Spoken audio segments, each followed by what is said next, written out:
नमस्कार दोस्तों, आप सभी का हमारे यूट्यूब चैनल में बहुत बहुत स्वागत है। दोस्तों, भाद्रपद माह के कृष्ण पक्ष की षष्ठी तिथि को पड़ने वाला यह व्रत, जिसे ललई छठ, षष्ठी तिथि और बलराम जयंती हर छठ के नाम से जाना जाता है। इसे व्रती महिलाएं अपने पुत्र की दीर्घायु के लिए करती हैं और इसमें 6 कहानियाँ सुनना बहुत ही ज़रूरी होता है। मैं 6 कहानियों का संग्रह एक साथ लाई हूँ, आप लोग ज़रूर सुने और छठी माता से विनती है कि सबके पुत्रों को दीर्घायु करें, सबके पुत्रों की रक्षा करें। आइए चलिए कहानी सुनते हैं। इसका पौराणिक व प्रचलित कथा इस प्रकार है। हलषष्ठी व्रत का कथा। मथुरा के राजा कंस अपनी बहन देवकी को विवाह उपरांत विदा करने जा रहे थे तो आकाशवाणी के वचन सुन के देवकी का 8वां गर्भ तेरी मृत्यु का कारण बनेगा जानकर बहन बहनोई को कारागार में डाल दिया और वसुदेव देवकी के 6 पुत्रों को एक एक करके कंस ने मार डाला। जब 7वें बच्चे के जन्म का समय नज़दीक आया तो देवर्षि नारद जी वसुदेव देवकी से मिलने पहुँचे और उनके दुख का कारण जानकर देवकी को हलषष्ठी देवी के व्रत रखने की सलाह दी।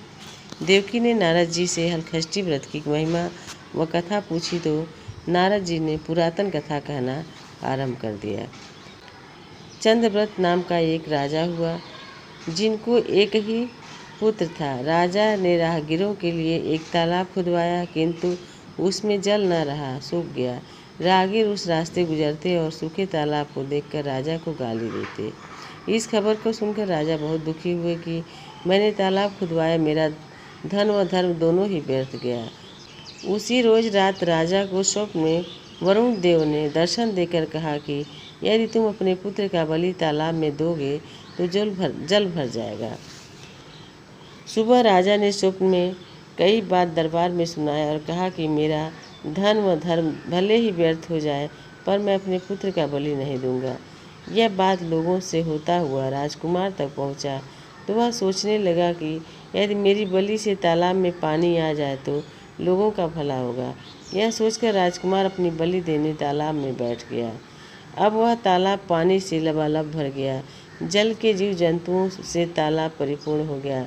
इकलौते पुत्र के बलि हो जाने से राजा दुखी होकर वन को चला गया। वहाँ 5 स्त्रियां व्रत कर रही थीं, जिसे देखकर राजा ने कौन सा व्रत और क्यों कर रही हो पूछने पर स्त्रियों ने हलषष्ठी व्रत की संपूर्ण विधि विधान बतलाई। उसे सुनकर राजा वापस नगर को गया और अपनी रानी के साथ उस व्रत को किया। ये व्रत के प्रभाव से राजपुत्र तालाब से जीवित बाहर निकल आया।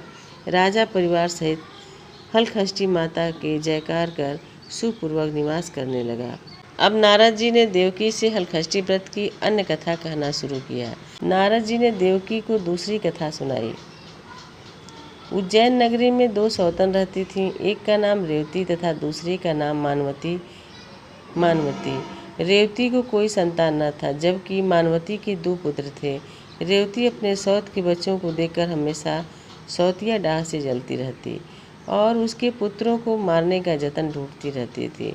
एक दिन उन्होंने मानवती को बुलाकर कहा कि बहन, आज तुम्हारे मायके से कुछ राहगीर मुझसे मिले थे। उन्होंने बताया कि तुम्हारे पिताजी बहुत बीमार हैं और वह तुम्हें देखना चाहते हैं। पिता की बीमारी को सुनकर मानवती दुखी हुई। रेवती कहने लगी कि बहन, तुम शीघ्र अपने पिता से मिलने चली जा, तुम्हारे आने तक मैं बच्चों का ध्यान रखूंगी। सौत की बात को सच मान और अपने पुत्रों को रेवती के हाथों में सुरक्षित देकर मानवती पिता से मिलने मायके चली गई। अब रेवती बच्चों को मारने का अच्छा मौका जानकर उन दोनों बच्चों को मारकर जंगल में फेंक आई। उधर मानवती जब मायके पहुंची तो पिता को स्वस्थ देखकर पिता से अपनी सौत की कई बातों को कह कुशल क्षेम पूछती है। अब मानवती के माता पिता ने अनहोनी के संदेह से पुत्री को जाने को कहते हैं, किंतु मानवती की माता ने कहा कि पुत्री, आज हलषष्ठी माता का व्रत का दिन है, अतः तुम भी पुत्रों की दीर्घायु की कामना से यह व्रत कर आज की जगह कल चली जाना। माता की सलाह मान मानवती पुत्रों की स्वास्थ्य कामना से हलषष्ठी माता का व्रत धारण कर दूसरे दिन अपने घर जाने को निकली। रास्ते में वहीं जंगल पड़ा और वहाँ अपने बच्चों को खेलते देख उनसे पूछती कि तुम लोग यहाँ कैसे पहुँचे। तब पुत्रों ने बताया कि आपके चली जाने पर हमारी दूसरी माता रेवती ने मारकर यहाँ फेंक दी थी कि तभी एक दूसरी स्त्री ने हमें फिर से जिंदा कर गई। अब मानवती को समझते देर न लगी कि यह सब माता हलखष्टी की कृपा से संभव है और माता की जयकार करती हुई घर को गई। नगर में मानवती के पुत्रों को पुनः जीवित देखकर और माता हलखष्टी की महिमा जान सभी स्त्रियां हलखष्टी का व्रत करने लगीं। हे माता रानी, जैसे उनके बच्चे की रक्षा की वैसे समस्त महिलाओं के बच्चों की रक्षा कीजिएगा। आइए अब हलखष्टी का तीसरा कहानी सुनते हैं। तीसरी कहानी। नारद जी ने देवकी से हलखष्टी व्रत की और कथा कहना आरंभ किया। दक्षिण में एक सुंदर नगर है। वहाँ एक बनिया अपनी भार्या के साथ रहता था। दोनों पति पत्नी स्वभाव से बहुत अच्छे व संस्कारी थे। बनिया की पत्नी गर्भवती होती संतान को जन्म देती थी, किंतु भाग्यवश उनके संतान कुछ समय उपरांत मर जाते थे। इस प्रकार एक एक करके बनिया की पत्नी के 6 संतान मृत्यु को प्राप्त हो गया। इस कारण दोनों पति पत्नी बहुत दुखी होकर मरने की उद्देश्य लेकर घर से वन की ओर चले गए। वहाँ जंगल में एक साधु से उनकी भेंट हुई तो उन्होंने साधु से अपनी व्यथा का सुनाई। साधु ने ध्यान लगाकर देखा कि बनिया के यह संतान कहाँ है। साधु ध्यान में यम कुबेर वरुण इंद्रादि लोक में ढूंढा, किंतु जब वहाँ बनिया के बच्चे नहीं दिखे तो साधु ब्रह्मलोक को गए। वहाँ साधु ने बनिया के सारे संतानों को देकर उन्हें अपने माता पिता के पास लौटने का आग्रह किया। बच्चों ने वापस लौटने से मना करते हुए कहा कि मुनिवर, इससे पूर्व हम कई बार जन्म ले चुके हैं। हम किस किस माता पिता को याद रख उनके पास जाएं। हम जन्म मृत्यु और गर्भ के चक्कर से अब मुक्त हैं, अतः अब नहीं जाना चाहते।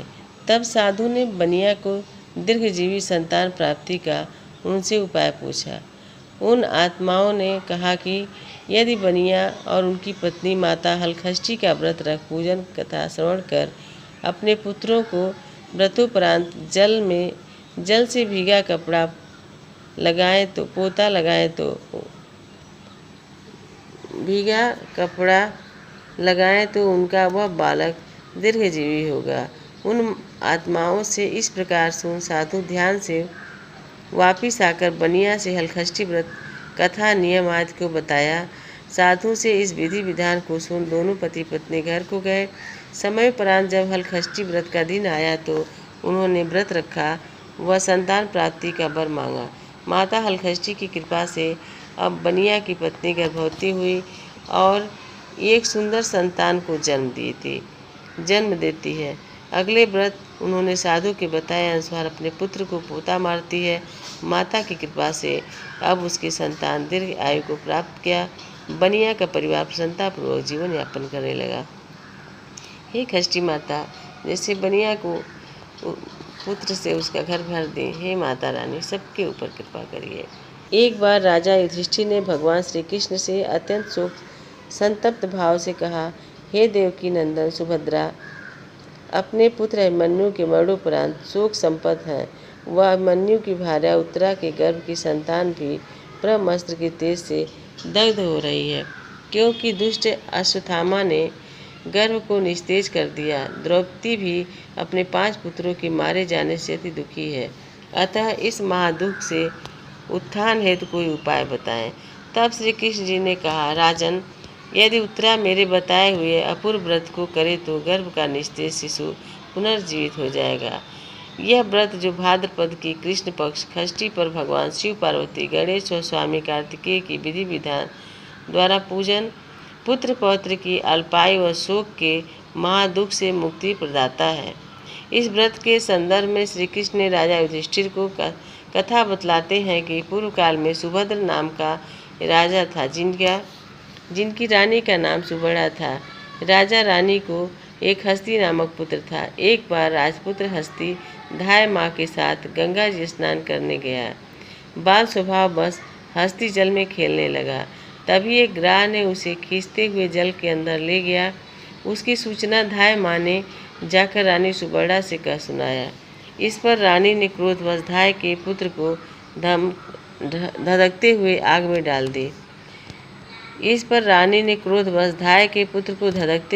में डाल दी। पुत्र शोक से व्याकुल धाय माँ निर्जन वन को चली गई और वन में एक सुनसान मंदिर के पास रहने लगी।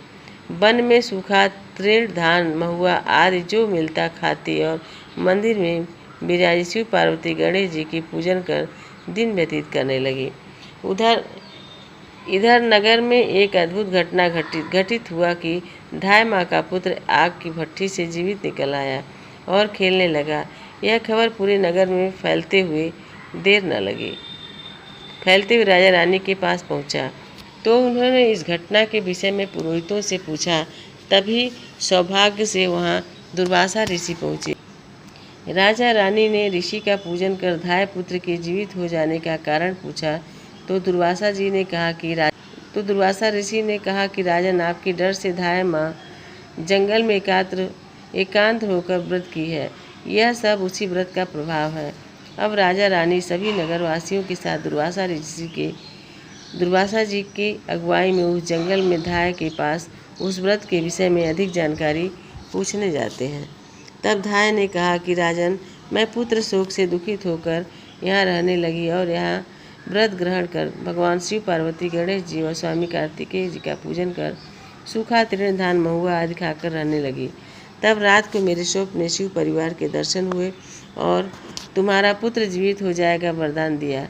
अब रानी ने इस व्रत की विधि विधान को पूछा तो दुर्वासा ऋषि जी ने हलखष्टी व्रत की संपूर्ण विधि विधान बतलाया। राजा रानी ने हलखष्टी व्रत की महिमा जानकर व्रत को किया।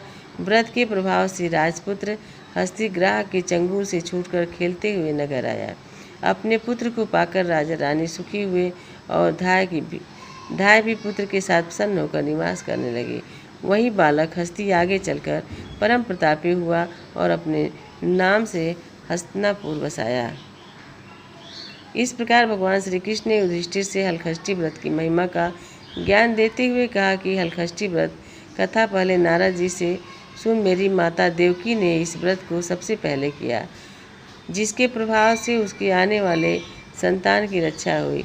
अब भगवान श्री कृष्ण ने युधिष्ठिर से इस व्रत को उत्तरा द्वारा करवाया। व्रत के प्रभाव से उत्तरा का अश्वत्थामा द्वारा नष्ट हुआ, गर्भ पुनः जीवित हो गया तथा प्रसव प्रशांत बालक का जन्म हुआ, जो कालांतर में राजा परीक्षित नाम से प्रसिद्ध हुआ था।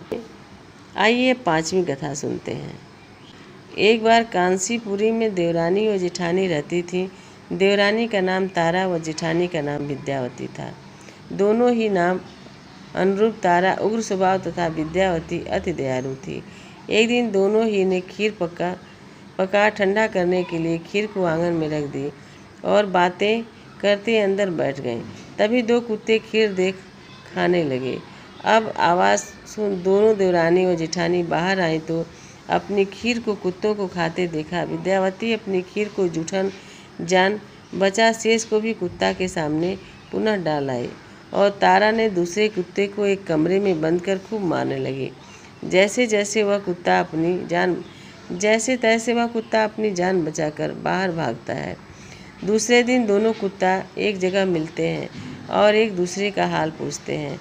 इस पर विद्यावती के खीर खाने वाला कुत्ता कहता है कि वह स्त्री बहुत ही दयालु थी, उसने मुझे बाकी बचा हुआ खीर भी खाने को दी। ईश्वर करे कि जब मेरा दूसरा जन्म हो तो मैं उसी की संतान बनूं और उसकी खूब सेवा करूं। अब दूसरा कुत्ता कहता है कि मैं भी उसी औरत का संतान बनूं जिससे कि मैं उनसे बदला ले सकूं। उस दिन हलखष्टी व्रत था। तारा की मार से बेदम वह कुत्ता मर गया। अगली खष्टी व्रत के दिन तारा ने एक पुत्र को जन्म दिया। जन्म के बाद वह बालक अगली हलखष्टी व्रत के दिन मर गया। इसी प्रकार तारा ने एक कर 5 पुत्रों को जन्म दिया। उनका पुत्र 1 साल बाद हलखष्टी व्रत के दिन मर जाता था। जिस दिन तारा दुखित होकर हलखष्टी माता से प्रार्थना करने लगी, उसी रात सपने में तारा ने वही कुत्ता को देखा जो उसकी मार से मरा था।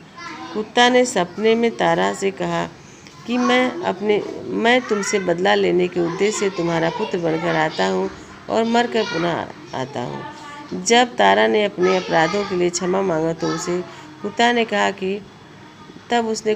कहा कि तुम हलखष्टी व्रत करो, जिससे तुम्हें दीर्घजीवी पुत्र की प्राप्ति हो।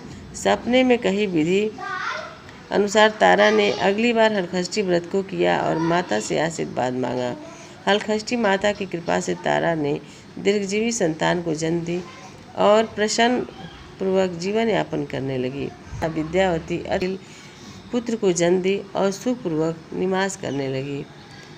हे खष्टी माता, जैसे उनके पुत्रों को जीवित किया आपने, वैसे संसार के सभी माताओं के पुत्रों को दीर्घायु कीजिएगा। हलखष्टी की छठी और अंतिम कथा इस प्रकार है। प्राचीन काल में एक ग्वालिन थी। उसका प्रसव काल अत्यंत नज़दीक था। एक ओर वह प्रसव से व्याकुल थी तो दूसरी ओर उसका मन गौरस यानी दूध दही बेचने में लगा हुआ था। उसने सोचा कि यदि प्रसव हो गया तो दूध दही ऐसे पड़ा रह जाएगा। यह सोचकर उसने दही के घड़े सिर पर रखे और दूध दही के घड़े सिर पर रखे और बेचने के लिए चल दी। किंतु कुछ दूर पहुँचने पर उसे असहनीय पीड़ा हुई। वह एक झरबेड़ी की ओट में चली गई और वहाँ एक बच्चे को जन्म दिया। बच्चे को वहीं छोड़कर वह पास के गांव में दूध दही बेचने चली गई। संयोग से उस दिन हलखष्टी थी। गाय भैंस के मिश्रित दूध को केवल भैंस का दूध बताकर उसने को बेच दिया। उधर जिस जरबेरी के नीचे उसने बच्चे को छोड़ा था, उसके समीप ही खेत में एक किसान हल जोत रहा था। अचानक उसके बैल भड़क उठे और हल का फल शरीर में घुसने से वह बालक मर गया। इस घटना से किसान बहुत दुखी हुआ, फिर भी उसने हिम्मत और धैर्य से काम लिया। उसने झरबेरी के कांटों से ही बच्चे के चीरे हुए पेट में टाँके लगाए और उसे वहीं छोड़कर चला गया। इधर कुछ देर बाद ग्वालिन जब दूध बेचकर वहां पहुंची तो देखा कि बच्चे की दशा बहुत खराब है। उसे समझते देर न लगी कि यह सब उसके पाप की सजा है। वह सोचने लगी कि यदि मैंने झूठ बोलकर गाय का दूध भैंस का दूध न बताकर बेचा होता, गांव की स्त्रियों का धर्म भ्रष्ट न किया होता, तो मेरे बच्चे की यह दशा न होती। अतः मुझे लौटकर सब बातें गांव वालों को बताकर प्रायश्चित करना चाहिए। ऐसा निश्चय कर वह उस गांव में पहुंची जहां उसने देखा उसने दही दूध बेचा था। वह गली गली घूमकर अपने करतूत और उसके फल स्वरूप मिले दंड को बताने लगी। तब स्त्रियों ने स्वधर्म रक्षार्थ और उस पर रहम खाकर उसे क्षमा कर दिया और आशीर्वाद दिया। बहुत सी स्त्रियों द्वारा आशीर्वाद लेकर जब वह पुनः झरबेरी के नीचे पहुंची तो यह देखकर आश्चर्यचकित रह गई कि वहाँ उसका पुत्र जीवित अवस्था में पड़ा है। तभी उसने स्वार्थ के लिए झूठ बोलने का ब्रह्म हत्या के समान समझा और कभी झूठ न बोलने का प्रण किया। हे छठ माता, जैसे उसके बच्चे की रक्षा की, वैसे सभी व्रती महिलाओं के व्रतों की रक्षा कीजिएगा। एक कथा समाप्त हुई। बलराम जी, जिन्हें बलदाऊ या हलधर के नाम से भी जाना जाता है, श्री कृष्ण जी के बड़े भाई थे। अनेक धर्म ग्रंथों में इस बात का वर्णन है कि बलराम जी शेषनाग के अवतार थे। मान्यता है कि धरती पर धर्म की स्थापना करने के लिए जब जब श्री नारायण ने अवतार लिया, तब तब शेषनाग ने भी उनका साथ देने के लिए किसी न किसी रूप में जन्म लिया। द्वापर युग में विष्णु के अवतार श्री कृष्ण के बड़े भाई, तो त्रेता युग में भगवान राम के छोटे भाई लक्ष्मण के रूप में इनका जन्म हुआ। इस युग में इनके बड़े भाई होने के पीछे एक कहानी है, जिसके अनुसार क्षीर सागर छोड़कर शेषनाग जी विष्णु जी से गुहार लगाते हैं कि इस बार आप मुझे अपना बड़ा भाई बनाकर सेवा का अवसर प्रदान करें प्रभु। शेषनाग कहते हैं कि राम अवतार में आपने मुझे छोटा भाई बनाया। अगर मैं बड़ा भाई होता तो कभी भी आपको बन जाने की आज्ञा नहीं देता। हे प्रभु, इस बार जब अवतार धारण करने जाएं तो मुझे बड़ा भाई बनाकर सेवा का अवसर प्रदान करें। देवकी के सप्तम गर्भ में जाने की आज्ञा दें। विष्णु शेषनाग को तथास्तु कहकर अंतर्ध्यान हो गए। तब कथा के अनुसार विष्णु जी की आज्ञा से शेषनाग ने देवकी के गर्भ में सप्तम पुत्र के रूप में प्रवेश किया था। कंस इस गर्भ के बालक को जन्म लेते ही मार देना चाहता था। तब परमेश्वर श्री विष्णु ने योग माया से कहा कि आप देवकी के इस गर्भ को ले जाकर रोहिणी के गर्भ में रख दो। भगवान के आदेश से योग माया ने देवकी के गर्भ को ले जाकर रोहिणी के गर्भ में डाल दिया। गर्भ से खींचे जाने के कारण ही बलराम जी का नाम संकर्षण पड़ा। हमने 6 कहानियाँ आपके बीच में लाने का कोशिश किया है, आप लोग सुने। और हमारी कहानी पसंद आए तो आप लोग हमारे चैनल को सब्सक्राइब ज़रूर करें, लाइक करें, शेयर करें, ज़्यादा से ज़्यादा शेयर करें और कमेंट में जय माता षष्ठी ज़रूर लिखें। धन्यवाद।